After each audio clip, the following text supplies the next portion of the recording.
နိုဝင်ဘာလ3ရက်နေ့ကမ္ဘာရွှေဈေးစဖွင့်တဲ့နေ့မှာပဲဈေးအတက်ဖက်ကိုအားတာနေတဲ့ကမ္ဘာရွှေဈေးကတော့လက်ရှိမှာအမြင့်ဆုံးဈေးတန်းအနေနဲ့4015ဈေးတန်းအထိအမြင့်ဆုံးတက်ထားပြီးတော့မှ3962ဈေးတန်းအထိအနည်းဆုံးဆင်းထားတာကိုတွေ့ရတယ်ဆိုတော့ဈေးကစဖွင့်တဲ့အချိန်ကနေပြီးတော့မှအခုချိန်ထိကမ္ဘာရွှေဈေးက53ပြည့်ဝန်းကျင်ခန့်အလောက်ခတ်ဖြစ်ပြီးပြီပဲဖြစ်ပါတယ်ဆိုတော့ကမ္ဘာရွှေဈေးကဒီနေ့မှာဘယ်လိုတွေဆက်ပြီးတော့မှဖြစ်လာနိုင်လဲကျွန်တော်တို့တွေဘယ်ဈေးတန်းတွေမှာရောင်းသင့်ဝယ်သင့်တယ်လဲဆိုတာတွေကိုကျွန်တော်နဲ့အတူဆက်ပြီးတော့မှသုံးသပ်ကြည့်အောင်ပါကျွန်တော် H4 time frame ရသုံးသက်ရမယ်ဆိုလို့ရှိရင်တော့ဒီနေ့အတွက်ကျွန်တော်ကတော့ဒီ4026ဈေးတန်းစုံကိုကျွန်တော်ကတော့ resistance ဈေးတန်းအနေနဲ့စောင့်ကြည့်စေချင်တယ်ကျွန်တော်တို့ဒီ4026ဈေးတန်းအပေါ်ကိုသာ၄နာရီစာအတိုင်းအတာရဖောက်တက်ပြီးပိတ်နိုင်ခဲ့မယ်ဆိုလို့ရှိရင်တော့ဒါကမ္ဘာရွှေဈေးက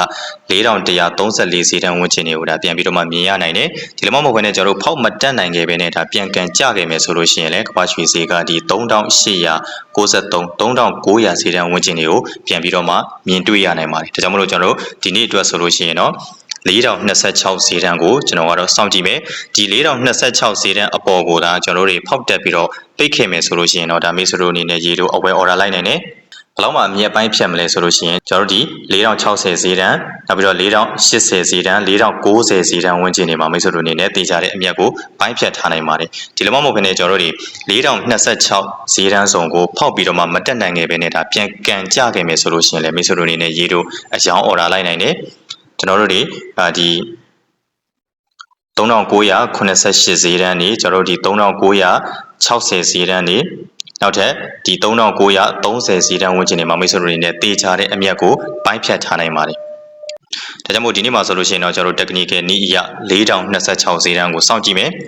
4026ဈေးတန်းအပေါ်ကိုဒါဖောက်တက်ခဲ့မယ်ဆိုလို့ရှိရင်တော့ဒါမိတ်ဆွေတို့အနေနဲ့ရေတို့အဝယ် order လိုက်ပြီးတော့မှဖောက်မတက်နိုင်ခဲ့ဘဲနဲ့ဒါပြန်ကန်ကျခဲ့မယ်ဆိုရင်တော့ဒါမိတ်ဆွေတို့အနေနဲ့ရေတို့အယောင် order လိုက်နိုင်ပါတယ်ဒီနေ့ညမှာဆိုလို့ရှိရင်တော့ဒါကမ္ဘာရွှေပေါ်ကိုမှတက်ရောက်စေနိုင်တဲ့